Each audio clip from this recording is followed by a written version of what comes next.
Hey, get get the heckety hey up here. What are you doing? We need to show them how well we're living. You wanna dab on the haters? Yeah, dab on the haters. That's what I'm talking about. Let's show these people how cool we are with a second corrected, clear, coherent video. Alright, boys. Alright, boys. Here we go. Here we go. Hey, there's no shame in trying things that people ain't never tried before.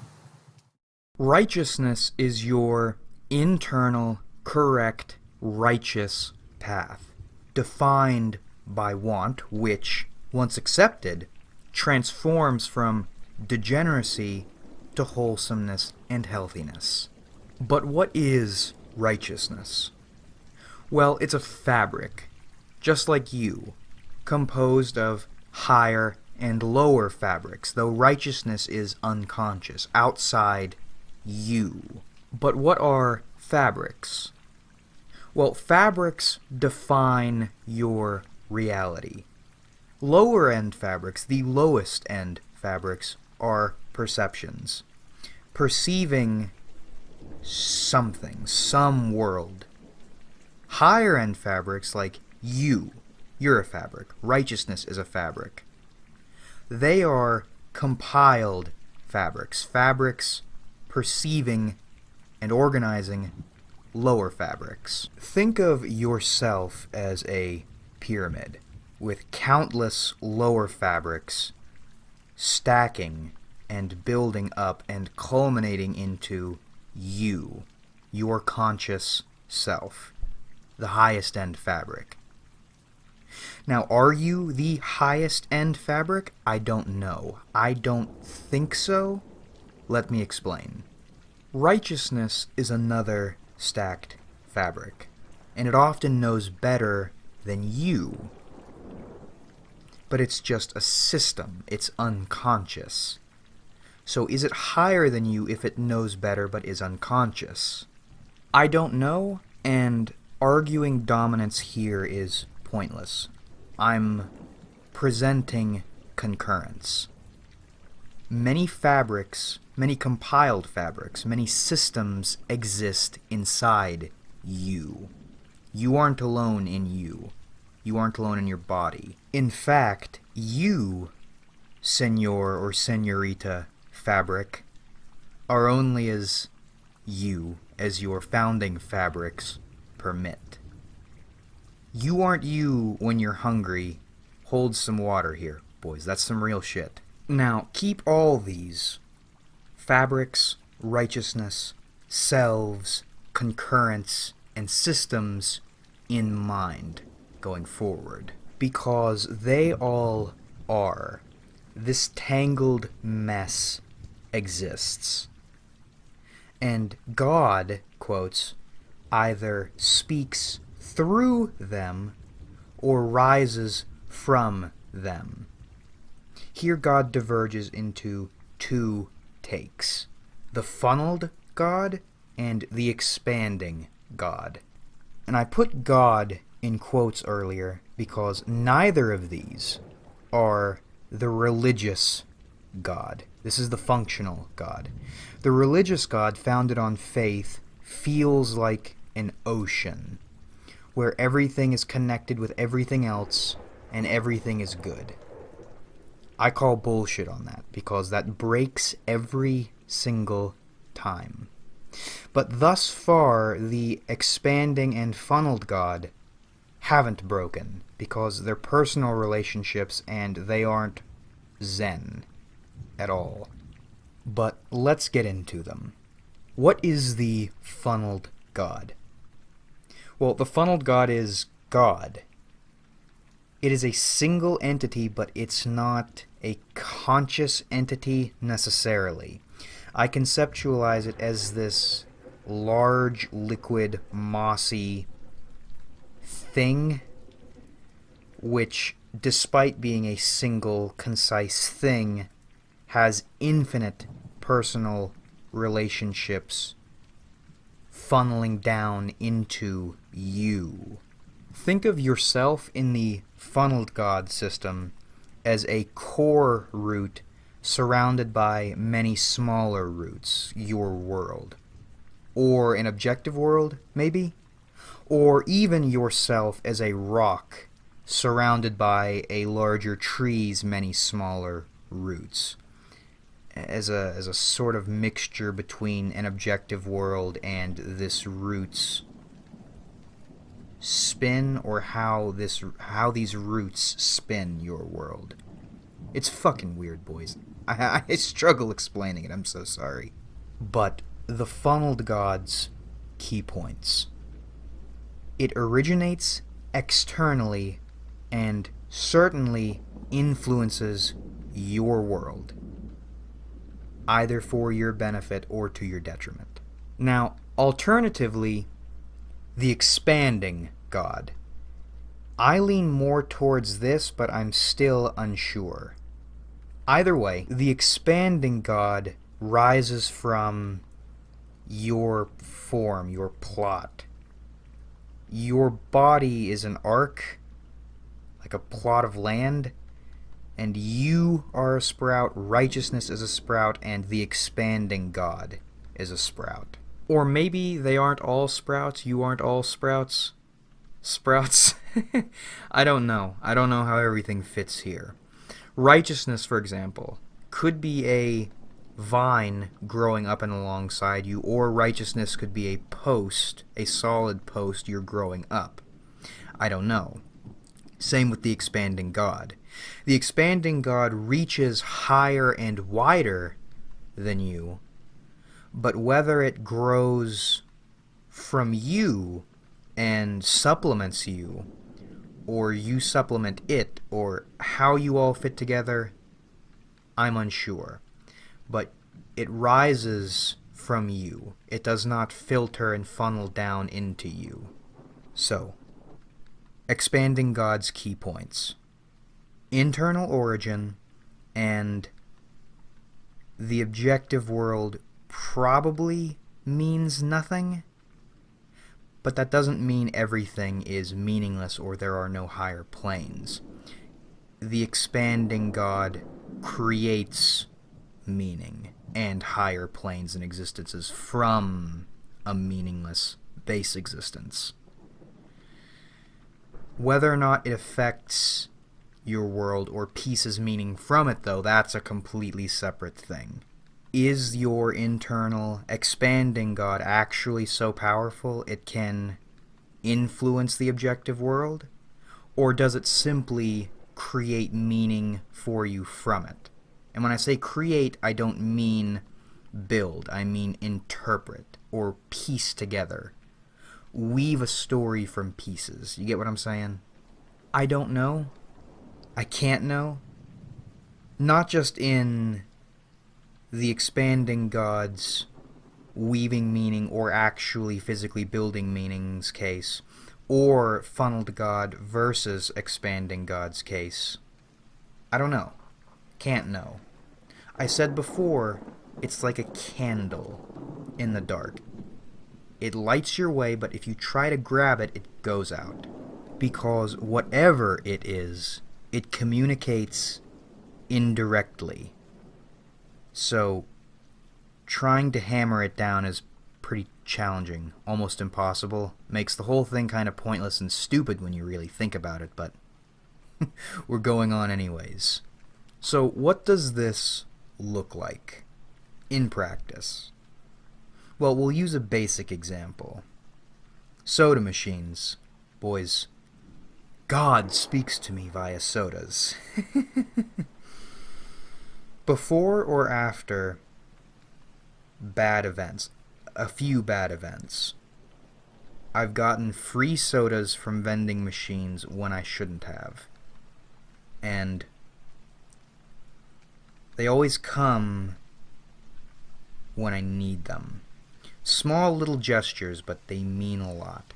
Now, how do we look at these through our gaudy boy structures? Well, we'll actually start with the expanding God, this is all bullshit example. Meaning, these sodas, these vens, these free vens when I shouldn't have them, are completely chance. Nothing. There is no higher meaning behind them whatsoever. Completely random. And fair enough, that might be true. That probably is true. And yet, they feel like gestures. They don't just feel like chance. And that's where the alternate self, or, quotes, expanding God, comes in. Because something is happening there. Those may not be mystic events, but they feel like mystic events. And something is happening. That's sort of what the expanding God is, if you take it at its lowest notch. It's this biological, inner-baked, pattern recognition software. So even the most atheist can experience that and go, God damn, wow, I feel a whole lot better. Or, God, I am so lucky, Jesus. At this super low take on the expanding God, it's like easy shit, boys. It's like a vending machine. You set it up, some people use it, some stuff happens, and you get some change from it. It's very easy income. Now, me, boys, I'm an intellectual. I'm a spiritualist. I've read many leather-bound books and authors whose names you've probably never heard of. Because you're stupid if you haven't heard the names of these authors I've read. Meaning, I have a deep connection with my personal subjective God that you'll never have. But I sometimes take the expanding God a bit higher, and these chances, these chance events, which happen kinda regularly, feel more like pats on the backs or pushes forward or knocks down than simply chance, and more than simple value generated from appreciating simple chance. Now, whether this expanding internal, higher, or other self simply derives meaning from these events for me, or for us, or actually creates these events like the funneled God does, I don't know. It does matter, but I don't know, and I don't think I can know. So, moving on, boys, funneled God. In this case, you're either one of its lower fabrics, or you are an entity and it is another entity, and it's working around for and with you towards something, or maybe towards nothing. I don't know, but it certainly manipulates or maybe even generates your world, but still communicates with you indirectly. I don't know. I don't lean as hard on the funneled God, but shoogly doogly, boys, it might be. Maybe it's some kind of energy and consciousness. Our consciousnesses bounce consciousness off it, and it reflects consciousness back, which is what these little gestures are. But sometimes they feel like entities, or it feels like an entity. Maybe that's what it is. Maybe it's just a reflection from a higher energy source. I don't know if you've ever watched Solaris. Not to actually start referencing names of shit you haven't seen, but maybe that's kind of what it is. I don't know, boys. This is why I drank the first time. I don't know. But to summarize, boys, fabrics, self, systems and righteousness, which is a system. Big, jumbled, perceptive mess. And God either seeps down into them, the funneled God, and physically makes shit happen and creates meaning in your world, or rises from the tangled mess, deriving meaning from a meaningless world for you, or influences your meaningless world, making shit happen for you. The expanding God. There are more notches up and down with the expanding God, I think. But that explains them as well and coherently as I can without getting stupider, actually. Because this is all probably meaningless and pointless, right? So if you dislike autism and cringy shit, well, I think you're on the wrong channel, and I have no idea how you made it this far, but it's about to get worse, so feel free to click off here, boys. Like, comment, subscribe, have a good day. Alright, boys, now we're back into anime god best girl territory. Here we go. Here we go. Here I want to discuss this, or my experiences with the expanding God, a little lighter and a little lengthier, because in the last video, I might have come across as a fucking retard. I mean, in this video I might have come across as a fucking retard. I probably did, because shit, boys, none of this is real. Synecdoche. Good night, nothing is real. But last video was a little too feverish. First bit of this video was a little too serious.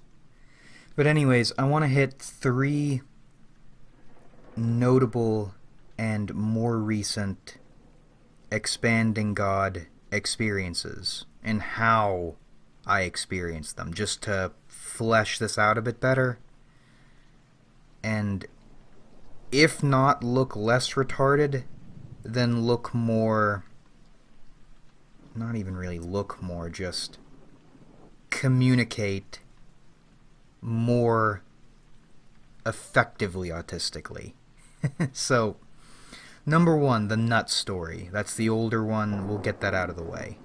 I'm not lonely.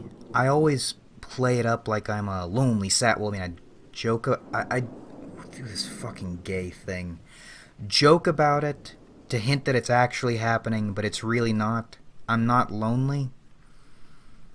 Because being around other people doesn't feel good, or doesn't make whatever this is go away. I need specific people, but those specific people aren't specific people, because the traits I look for or need to make whatever this is go away changes. Same with partners. This is goddamn, this is one of the most annoying things about being a man. You can think you have an ideal female form, and then the moment you get it, it fucking changes. That's just like me and friends. So, I'm not lonely. I don't know what it is. I feel really awful when I'm not around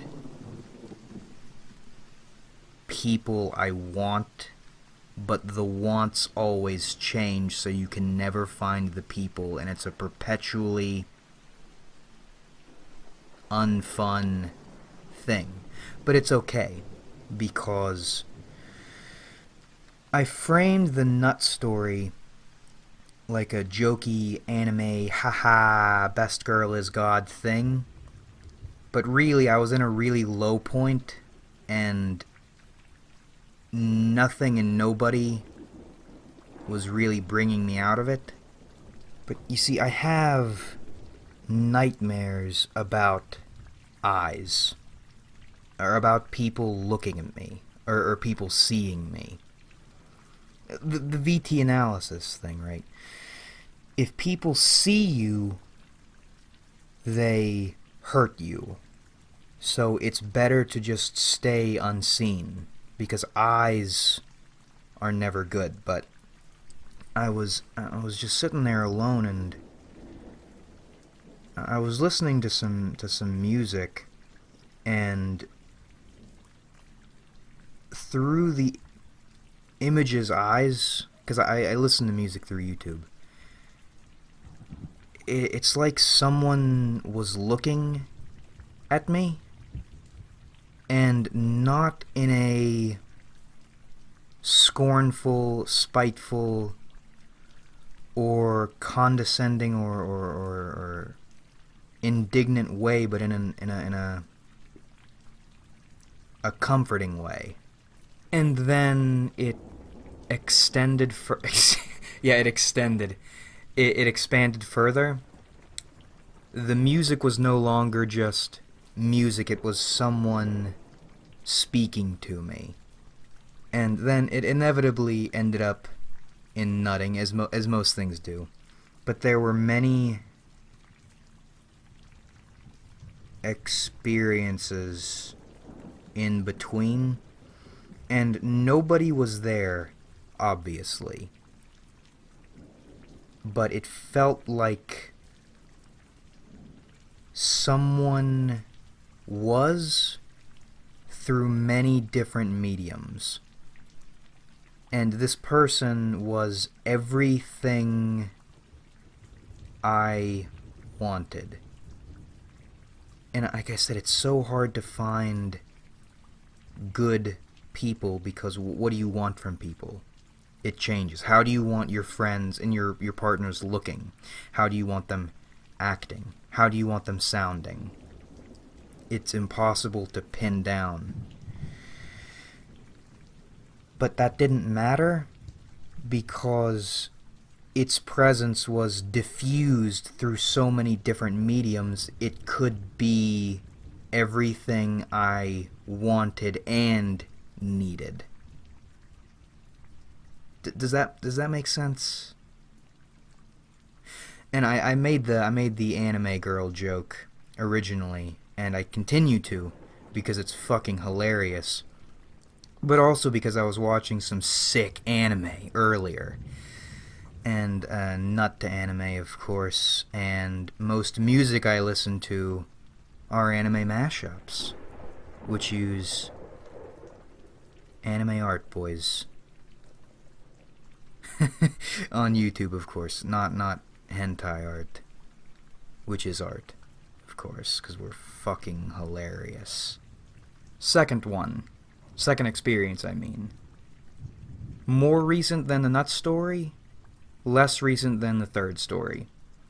And more masculine form. I mentioned last video it comes in masculine forms. It doesn't mean I want to get fucking rammed. But I mean, the expanding God takes the forms I need when I need them. That's what I'm trying to drive this home. So, a lot of my weights are just kind of gone now, or my small boy weights. So, fucking shit, man. When I want to jump up in weight, benching, I have to jump up kind of big, and it's scary. Not jerking myself off here because I'm fucking weak, but I'm benching enough weight now that I could really hurt myself if something goes wrong. And jumping up large amounts, especially when you're already benching spooky, not spooky for everybody, because again I'm a fucking weak bitch, but spooky for me weight is spooky. And the first time I had to jump up a whole lot of weight if I wanted to start growing, I was terrified, because I like growing maybe 5 and 10 pounds at a time, not fucking 30 at once, you know? It's just terrifying. And I have nobody I work out with, so So I go bother my mom. Ayo, mom, can you give your son a sick spot? And she's busy, and of course she looks at me and says, you fucking idiot. She doesn't call me a fucking idiot. Do you really think I can help you? So I knew going over there that was probably a bad idea to ask because she was busy, and no, she probably couldn't help me. But I was scared enough that I wanted to ask. Anyways. And I got the answer I was expecting. No, I can't help you. You're alone. Are you a bitch and you're gonna stay benching what you're benching, or are you gonna jump up? So then, though an admittedly stupid idea, I went ahead and did it. I felt emboldened and maybe not less terrified, but more calm, because I knew nobody could help me. And I've always, oh god, man, when I was a kid, I turned this thing into a scary story and I made jokes about it, or I turned it into a joke rather. I make jokes about it now, but a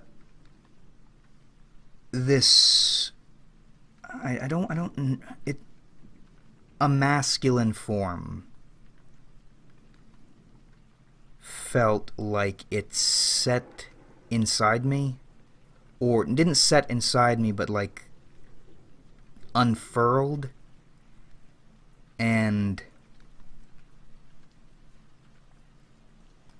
oh god, I don't want to wore me like a puppet, or oh man, I don't know how to say that without sounding fucking stupid and gay. But anyways, it was like something else was in me, and I did it. I thought I was gonna die, and I'm never, ever doing that stupid shit again. I'll stay a bitch before I do something that spooky again, but I did it. I got 3 reps, 30 higher than I'm used to. And it wasn't not something I'd want to replicate, and I don't know if I want to, but I did. And I don't think I could have, I don't think I alone could have. Again, something other helped me through that. This didn't comfort me.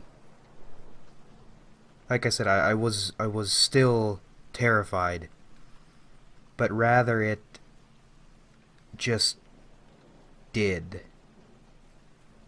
And it pushed me past where I would have broken, because it wasn't like I was doing this, it was something else. Using me or the body as a conduit for what it was doing? I don't know, it's kind of gay, boys. Hard to explain. Moving on.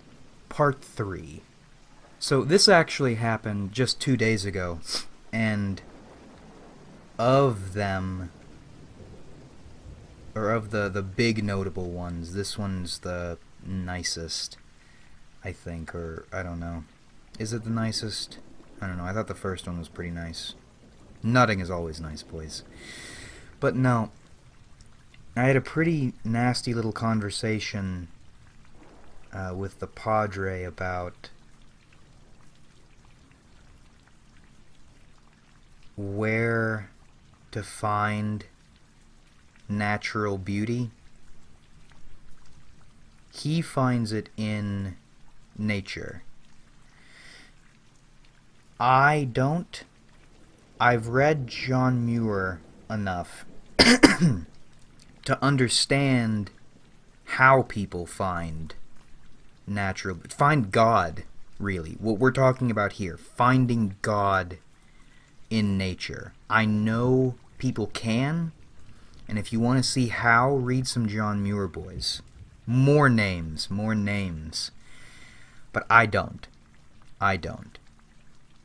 And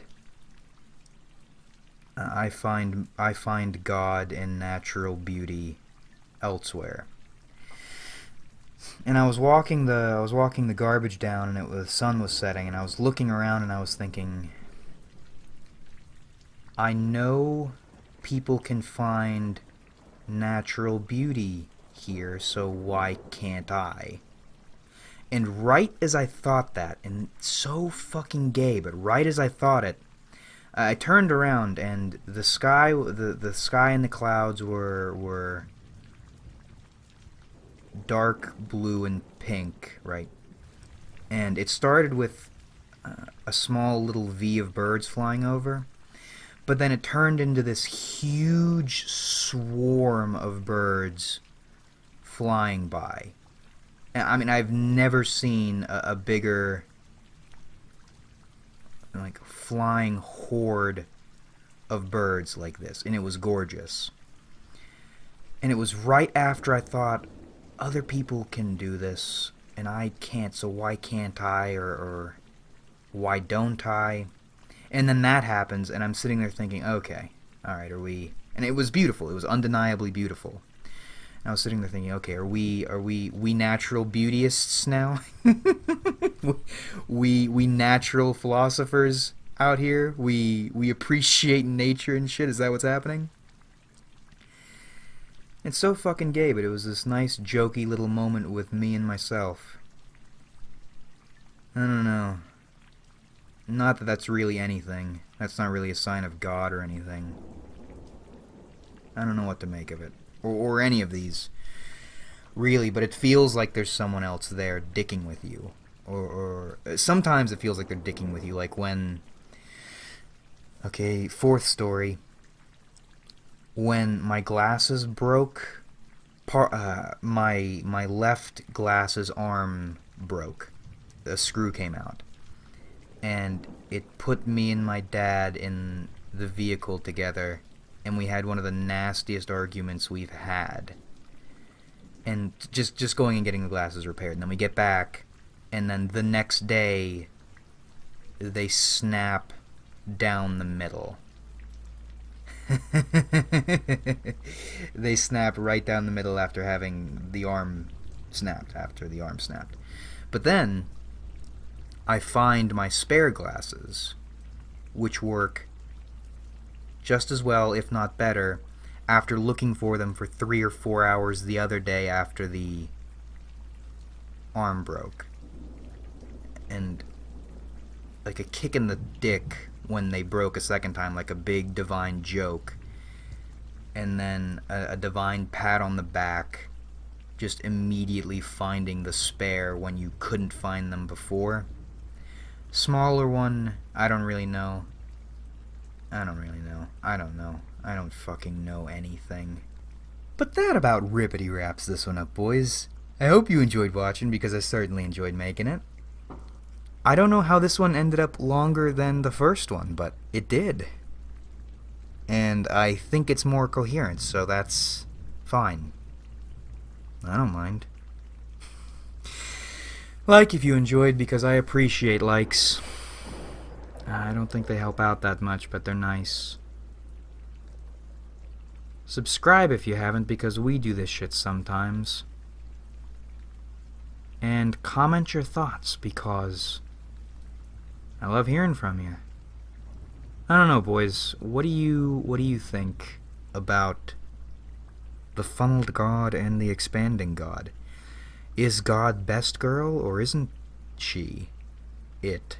He. I don't know, boys. I already asked this once.